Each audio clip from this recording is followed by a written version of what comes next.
No dia 5 de dezembro de 1901, nasceu o homem que revolucionaria os cinemas, os parques, os sonhos, o mundo. Um dos maiores empreendedores da história, maior vencedor do Oscar com 26 estatuetas e 59 indicações. Um legado enorme e inapagável. Ele mesmo, Walter Elias Disney. Fala, jovem futuro milionário, beleza? Eu sou a Vivi e seja bem-vindo ao Mente Fora da Caixa. Esses dias eu tava estudando a história do Walt Disney e eu pensei, cara, que história incrível. Nossa, que história incrível que esse homem tem. E eu achei muito interessante trazer um vídeo aqui pra vocês, porque eu acredito que a maioria não conhece, mas tem tantas lições incríveis que a gente pode tirar da história desse cara. Então eu já te convido a assistir esse vídeo e mandar pra algum amigo aí que eu tenho certeza que ele vai se inspirar com a história deste grande homem também. Podemos começar? Simbora!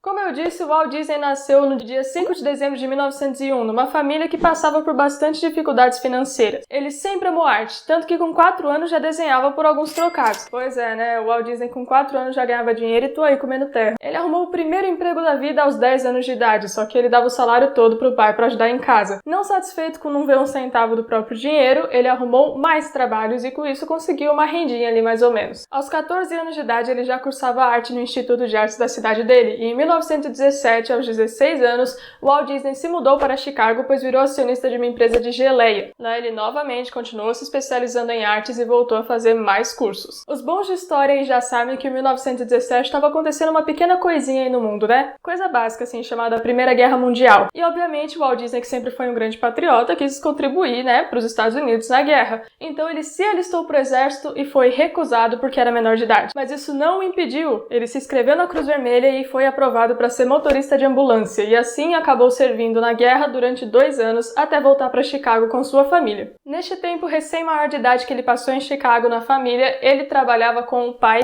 e estudava arte durante o dia. Ele também tentava arrumar outros empregos para poder ajudar melhor em casa, mas ele foi rejeitado inclusive por um jornal local que disse que ele não era criativo o suficiente para fazer sátiras para eles. Que erro, hein? E essa vida de estudar de dia e trabalhar à noite durou mais ou menos 1 ano. Nesse meio tempo, ele fez alguns anúncios para o negócio do amigo do irmão dele e acabou adquirindo um conhecimento em publicidade. E isso foi suficiente para que ele e o irmão abrissem sua primeira empresa, a iWorks Disney Commercial Artists. Uma empresa que durante muito tempo não teve sequer uma sede física, mas foi justamente fazendo anúncio para outras empresas da época que uma teve muito sucesso com a publicidade deles e, por estar extremamente grata, cedeu um banheiro inutilizado que eles tinham no prédio, que era bem grandinho, e essa foi a sede da primeira empresa do Walt Disney. Enquanto o Walt Disney tocava sua primeira empresa, ele arrumou um emprego na Kansas City Film como diretor criativo. Lá ele dirigia pequenos filmes animados e por isso acabou aprendendo bastante sobre animação. E ali mesmo já vislumbrou o seu próximo negócio. Com um colega de trabalho, seu irmão e um amigo, Walt Disney fundou a Leftogram Studios, sua primeira empresa de animações. Essa empresa teve um sucesso razoável e conquistou diversos anunciantes. E com isso, Walt Disney conseguiu verba suficiente para produzir 2 curtas animados, que eram inspirados em contos de fadas. E esses curtas foram um sucesso. Fizeram fitas, redistribuíram para vários cinemas locais, para outras cidades, porém, Walt Disney não viu um centavo do que era justo por esses filmes que ele deixou distribuírem. Pois é, tomaram um calote. E esse calote custou, viu? O cara perdeu tudo a ponto de recusar a entrevista de trabalho porque ele não tinha um sapato pra pôr. E naquela época, você se apresentar com uma roupa decente, um sapato bonito, era indispensável. Tanto que os sapatos do Walt Disney estavam no concerto, mas ele não tinha dinheiro pra pagar pelo concerto de tanto que ele quebrou com esse calote que ele tomou. A entrevista de emprego que ele recusou era pra fazer um curta para um dentista. Só que, ao descobrir esse problema que o Walt Disney estava passando, o dentista se compadeceu e resolveu ajudá-lo. Ele não só pagou pelos sapatos do Walt Disney, como também deu $500 para que ele produzisse o curta para o trabalho dele e mais alguns. $500 naquela época era um dinheiro do caramba, vocês não têm noção do quanto isso foi uma virada de chave pro Walt Disney. Aí fazendo um curta de propaganda ali e outro aqui, o Walt Disney conseguiu dinheiro para se mudar para Hollywood. E lá ele foi, com $40 no bolso, uma camisa social e o conceito do filme Alice nos Países das Maravilhas que ele planejava produzir. Lá ele procurou e não conseguiu emprego. Então, ele e seu irmão abriram a Disney Brothers Cartoon Studio, que tinha sede na garagem do seu tio, que eles pegaram emprestado. E lá eles não perderam tempo. Já chamaram uma atriz mirim que era conhecida na cidade e gravaram pequenos filmes da obra Alice no País das Maravilhas. O Walt Disney já correu e arrumou uma empresa para poder distribuir e fecharam um contrato. E essa obra foi um sucesso. O lucro desses pequenos filmes foram tão bons que o Walt Disney conseguiu alugar um escritório e expandir a equipe da empresa dele. Mas com o passar do tempo, tempo, a atriz mirim acabou saindo da empresa e eles perderam seu principal sucesso. Os tempos também tinham mudado um pouco, então a tendência não era mais filmes, e sim curtas. Mais especificamente desenhos animados em forma de curta, como por exemplo o Gato Félix, que fazia muito sucesso na época. Vendo isso, o Walt Disney logo pensou, a gente precisa criar um bichinho. Mas calma, que não é quem você tá pensando ainda. Eles tentaram criar o Julius, mas o desenho flopou, deu errado, não deu sucesso, ninguém quis ver. Mas nem tudo estava perdido, porque chegou a proposta da vida de Walt Disney até então. Uma empresa bem pequenininha, não sei se vocês conhecem, a Universal Studios, o chamou para criar para eles um personagem, o Coelho Osvaldo, com um salário muito atraente. Walt Disney não hesitou em aceitar, e o personagem realmente foi um sucesso, tanto que na hora de renovar o contrato ele queria mais dinheiro para continuar produzindo os curtas animados para a empresa. Só que a Universal na verdade queria pagar menos. Aí ele achou muito estranho, né? Claro, por que ele aceitaria trabalhar por menos que antes? E é aí que a gente descobre o golpe. A Universal tinha enganado o Walt Disney no contrato e tinha roubado todos os direitos do personagem. O Walt Disney não tinha direito de mexer com o personagem que ele mesmo criou. Assim que se ele não aceitasse trabalhar para a Universal por um preço menor, ele tinha que deixar o personagem para sempre. E foi isso que o Walt Disney escolheu fazer. Já na bosta de novo, após ter tomado o segundo golpe, vocês acham que o Walt Disney fez o quê? Vocês acham que ele se jogou da ponte? Vocês acham que ele chorou? Não, pelo contrário. Ele foi para casa e pensou, eu preciso criar um bichinho que vá representar a minha empresa e a minha essência. E aí ele inventou o Mortimer. Pra graça de Deus, mudaram o nome pra Mickey, por sugestão da esposa dele. Obrigada, senhora Disney.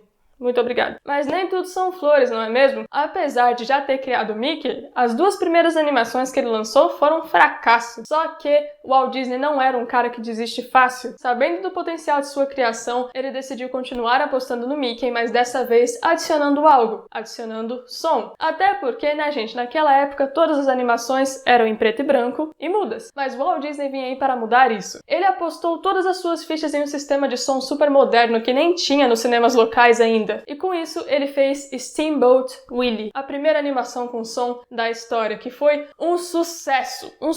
Põe sucesso nisso. Essa animação fez o Mickey e a Minnie fazerem tanto sucesso que nos próximos 10 anos o Mickey chegou a aparecer em 75 curtas produzidos pela empresa. 75. E daí pra frente estava sendo um mar de rosas. Contrato atrás de contrato, sucesso atrás de sucesso, até que o Walt Disney sofreu um mal súbito e quase morreu de tanto que ele estava trabalhando. Mas nada que um descanso não resolva, né? Então ele logo ali tirou umas férias e voltou com força total. Em 1932, Walt Disney conheceu um cara que veio ajudá-lo a revolucionar a indústria de audiovisual do mundo. Ele apresentou para Walt Disney as câmeras Technicolor, ou seja, a primeira animação colorida do mundo também foi feita pela Disney. Inclusive, essa animação ganhou um Oscar. E esse foi o primeiro Oscar de muitos que o Walt Disney viria a receber. Aí daí pra frente eles foram lançando mais animações memoráveis, ganhando mais Oscars, inclusive quadriplicando, multiplicando muito o lucro da empresa. Esse lucro chegou a crescer 11 vezes em um único ano, para vocês terem uma ideia. E obviamente um sucesso desse tamanho demandou uma expansão na equipe, né? E aí você pensa, nossa, quantos funcionários será que o Walt Disney contratou? 100? 500? O Walt Disney abriu 10 vagas. 10 vagas para as quais ele selecionou 6.000 candidatos. Depois de escolher os 10 a dedo, ele ensinou para eles pessoalmente a forma de animações que a Disney queria fazer. Isso é o zelo que ele tinha pelas animações. E aí tudo ia bem. Sucesso, lucro, você pensa, nossa, né, tendo feito tudo isso, o Walt Disney poderia até estar pensando em se aposentar já. Mas nada. O Walt Disney um belo dia parou e pensou, se as pessoas pagam para assistir um filme de 1 hora e meia, por que elas não pagariam para assistir um filme animado de 1 hora e meia? Todos à volta de Walt Disney acharam isso uma loucura, porque na época não tinham filmes animados, eram só pequenos curtas. Mas o Walt Disney cagou pra todo mundo e falou, eu acho que vai ser uma ótima ideia e eu vou apostar tudo nela. E quando este homem diz apostar tudo, é apostar tudo mesmo. Então, em meados de 1933, Walt Disney começou a produzir o primeiro longa-metragem animado da história, com um custo inicial de $500 mil.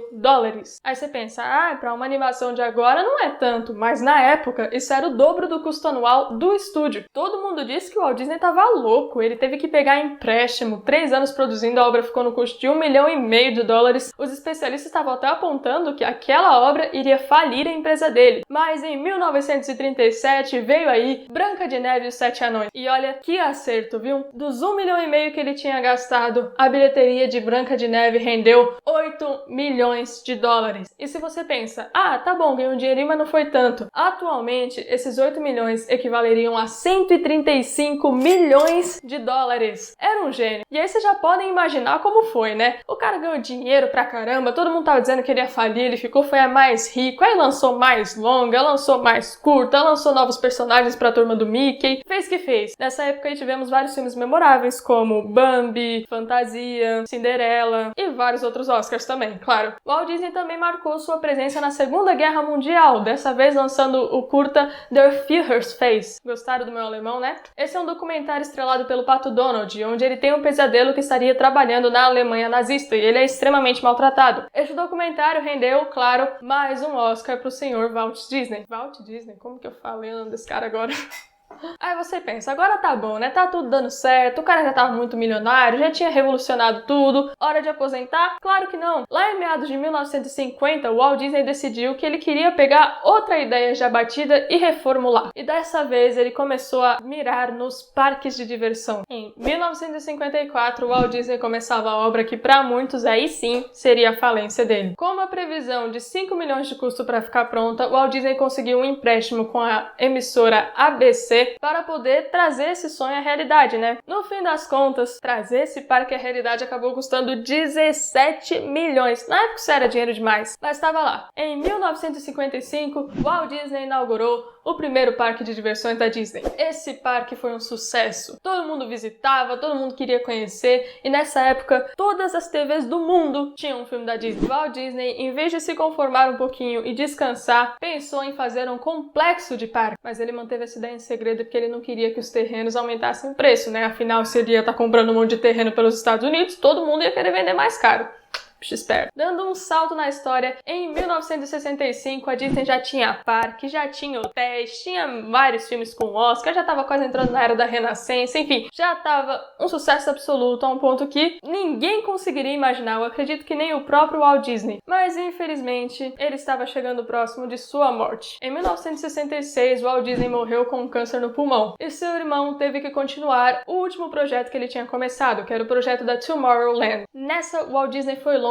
Ele não queria apenas um parque, não queria um complexo, ele queria fazer uma cidade da Disney. Uma cidade tão real que ela teria suas próprias regras e leis. Esse projeto demorou um pouco mais para se concretizar e acabou não saindo da maneira que o Walt Disney queria. Porém, seu irmão, durante sua gestão na empresa, conseguiu lançar vários outros complexos que estavam nos planos, como por exemplo, o Walt Disney World, o Magic Kingdom e o Animal Kingdom, entre outros, depois. Walt Disney deixou 45% de sua fortuna para sua esposa e suas duas filhas, doou 45% para a caridade e deixou 10% para sua irmã e seus sobrinhos. E hoje não é novidade pra ninguém que a Disney é essa coisa enorme que é, né? Tem hotéis, tem parques, tem resorts, canais de TV, estação de rádio, tem a Marvel, tem a Fox, tem serviço de streaming, tem tudo a Disney. Se você respira, pode ter certeza que você paga uma tarifa pra Disney pelo oxigênio que você respira aí, porque a Disney é dona também. E tudo isso começou com um único homem que revolucionou a história. É impressionante, né? Esse vídeo já tá ficando muito grande, então eu vou ficando por aqui e vou deixar pra nós refletirmos sobre as lições que a história dele traz em um outro vídeo separado. Por isso, se você quer, já comenta aqui embaixo que eu vou me preparar e vou lançá-lo semana que vem. As fontes pra esse vídeo são a biografia do próprio Walt Disney, o vídeo do Você Sabia e um vídeo do canal Papo Empreendedor. Os links para ambos estão aqui na descrição. E aí, curtiu a história da lenda? Se você gostou desse vídeo, eu conto com o seu like e peço para que você se inscreva aqui no canal e ative o sininho. E eu vou ficando por aqui. Tem meu Instagram para quem quiser seguir. Até o próximo vídeo e